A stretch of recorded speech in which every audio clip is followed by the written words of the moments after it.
વરસાદની સિઝનમાં ખાવાની મજા પડે તેવા એકદમ ચટપટા અને ટેસ્ટી મિર્ચી મેથી સ્ટીક ભજીયા હજુ સુધી ક્યારેય ટ્રાય ના કર્યા હોય તો મારી આ રેસીપી જરૂરથી ટ્રાય કરો. મરચાં અને મેથીનો ઉપયોગ કરીને બનાવેલા આ ભજીયા કોઈ પણ ટાઈમ પર સર્વ કરી શકાય તેવા છે.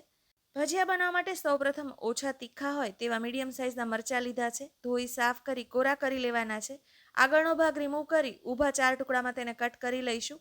જો તમને તીખું પસંદ હોય તો તમારે બીજ અને વચ્ચેનો વ્હાઇટ પોર્શન છે તે રિમૂવ કરવાની જરૂરત નથી. હું અત્યારે રિમૂવ કરી રહી છું. બધા મરચાંને આવી રીતે સ્ટીકની જેમ લાંબા કટ કરી લેવાના છે. મેં 4 ટુકડામાં કટ કર્યા છે. તમારે 8 ટુકડા કરવા હોય તો પણ કરી શકાય. થીન સ્લાઇસ પણ બનાવી શકાય, એ પણ સરસ લાગતી હોય છે. વરસાદની સિઝનમાં વિવિધ પ્રકારના ભજીયા આપણે બનાવતા હોઈએ છીએ, જેમાં મેથીના અને મરચાંના ભજીયા છે તે બહુ જ કોમન છે. બંનેનું કોમ્બિનેશન કરીને બનાવેલા આ ભજીયા ડેફિનેટલી એકવાર ટ્રાય કરવા જેવા છે. બધા મરચાંને લાંબા ટુકડામાં કટ કરી લીધા છે. એક બાઉલમાં ઉમેરી દઈશું અને 2 મોટી ચમચી લીંબુનો રસ છે તે ઉમેરી દેવાનો છે અને સરસ રીતે મિક્સ કરી લેવાનો છે.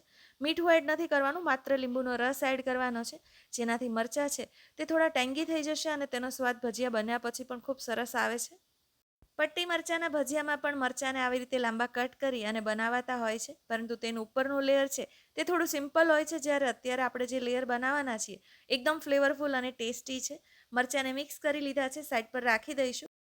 ત્યારબાદ એક મિક્સર જારમાં આખા ધાણા, વરિયાળી, કાળા મરી અને એક સૂકું લાલ મરચું, જેના મેં બીજ રિમૂવ કરી દીધા હતા, તે ઉમેરવાનું છે. બધું અધકચરું વાટી લેવાનું છે. ભજીયા ફ્રાય થયા પછી આખા મસાલાનો સ્વાદ છે તે ખૂબ સરસ આવતો હોય છે. હું ભજીયાની ઘણી બધી વેરાયટી બનાવતી હોઉં છું, જેમાં ગુજરાતી મેથીના ગોટા અને કઢી મારા સૌથી વધારે પ્રિય છે. તમને કયા ભજીયા પસંદ છે મને કમેન્ટ્સમાં જરૂરથી જણાવજો. મસાલાને કચરો વાટી લીધો છે, તેને સાઈડ પર રાખી દઈશું અને એક બાઉલમાં સમારેલી મેથી અને સમારેલી કોથમીર ઉમેરવાના છે. તમારે માત્ર મેથીનો ઉપયોગ કરી અને આ ભજીયા બનાવવા હોય તો બનાવી શકાય. સાથે જ સમારેલા લીલા મરચાં એડ કરીશું. મેં અત્યારે મીડિયમ તીખા હોય તેવા લીલા મરચાં લીધા છે. તમને જો તીખું વધારે પસંદ હોય તો અત્યારે તમે જે સમારેલા મરચાંનો ઉપયોગ કરો તે એકદમ તીખા હોય તેવા મરચાં લેવાના છે, જેનાથી આ ભજીયા છે એકદમ સ્પાઇસી થઈ જશે. ત્યારબાદ અધકચરો વાટેલો મસાલો છે તે ઉમેરી દેવાનો છે અને સ્વાદ અનુસાર મીઠું ઉમેરવાનું છે અને બધું સારી રીતે મિક્સ કરી લેવાનું છે. મેં મસાલો થોડો બાકી રાખ્યો હતો, જે પાછળથી ઉમેરી દીધો છે અને સરસ રીતે બધું મિક્સ કરી લીધું છે. જ્યારે પણ મેથી, પાલક અથવા કોઈ પણ બીજી ભાજીનો ઉપયોગ કરી તમે ભજીયા કે પરાઠા બનાવતા હોય તો એકવાર ભાજીમાં મીઠું એડ કરી અને તેને એકવાર મિક્સ કરી લેવાની. આવું કરવાથી ભાજીની ફ્લેવર છે તે વધારે સારી આવતી હોય છે અને ટેસ્ટ પણ વધી જતો હોય છે. અજમાને હાથેથી ક્રશ કરી અને ઉમેરી દેવાનો છે. અજમાથી ફ્લેવર તો સારી આવે જ છે, સાથે ડાયજેશનમાં પણ હેલ્પફુલ થાય છે. હવે 1 કપ ચણાનો લોટ એડ કરવાનો છે અને સાથે 1 ચમચી રવો અને 1 ચમચી ચોખાના લોટનો ઉપયોગ કરીશું. તમારે માત્ર ચણાના લોટના ભજીયા બનાવવા હોય તો બનાવી શકાય. મેં ટેક્સચર વધારે સારું આવે તેના માટે રવો અને ચોખાનો લોટ લીધો છે. હવે હિંગ, હળદર અને લીંબુનો રસ ઉમેરવાનો છે. લીંબુના રસથી ભજીયાનું ઉપરનું લેયર છે તે એકદમ સરસ ચટપટો સ્વાદ આપે છે અને વધારે ટેસ્ટી લાગે છે. તમારે અવોઇડ કરવું હોય તો કરી શકાય. બધું સારી રીતે મિક્સ કરી લેવાનું છે અને થોડું થોડું કરી પાણી ઉમેરતા જવાનું છે અને મીડિયમ થીક બેટર રેડી કરવાનું છે. બેટર એટલું થીક રાખવાનું છે કે મરચાં ઉપરનું કોટિંગ છે સારી રીતે થઈ શકે.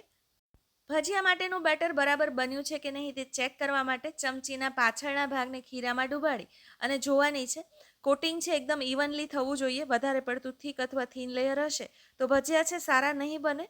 તમે જોઈ શકો છો કે ચમચીનો પાછળનો ભાગ ઇવનલી કવર થયો છે. ખીરું એકદમ બરાબર છે. 15 મિનિટનો રેસ્ટ આપીશું અને ત્યારબાદ 2 ચમચી ગરમ તેલ ઉમેરી તેને સારી રીતે મિક્સ કરી લેવાનું છે. હવે કટ કરીને લીંબુનો રસ ઉમેરેલી મરચાંની જે લાંબી સ્ટીક કે જે પટ્ટી છે તેને તમારે ખીરામાં ડુબાડી અને સરસ રીતે કવર કરી લેવાની છે અને પછી તળવા માટે રાખી દેવાની છે. જો તમારું ખીરું બરાબર બન્યું હશે તો મરચાંનો એક પણ ભાગ તમને દેખાશે નહીં અને સરસ રીતે મરચું છે તે ખીરાથી કવર થઈ જશે. વધારાનું ખીરું નિતારી મરચાંને ગરમ તેલમાં તળવા માટે રાખી દઈશું. જ્યારે ભજીયા બનાવતા હોય ત્યારે તેલનું ટેમ્પરેચર છે તે ઘણું મેટર કરતું હોય છે, કારણ કે જો તેલનું ટેમ્પરેચર ઓછું હશે તો ભજીયા ઓઇલી બની જશે અને વધારે પડતું ગરમ હશે તો ઉપરથી બ્રાઉન થઈ જશે અને અંદરથી કાચા રહેશે. તો મધ્યમથી તેજ ગરમ હોય તેવા તેલનો ઉપયોગ કરવાનો છે અને બધી જે મરચાંની સ્ટીક છે તેને આવી રીતે તળી લેવાની છે. ભજીયા ગુલાબી રંગના થાય પછી તેની સાઈડ ચેન્જ કરી લેવાની છે અને ગોલ્ડન કલરના થાય ત્યાં સુધી તળી લેવાના છે. ગેસની આંચ મધ્યમથી તેજ રાખવાની છે.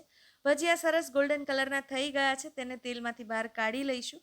ગરમા ગરમ ભજીયા ચા, કોફી, ચટણી કે પછી કેચઅપ જોડે સર્વ કરી શકાય તેવા છે.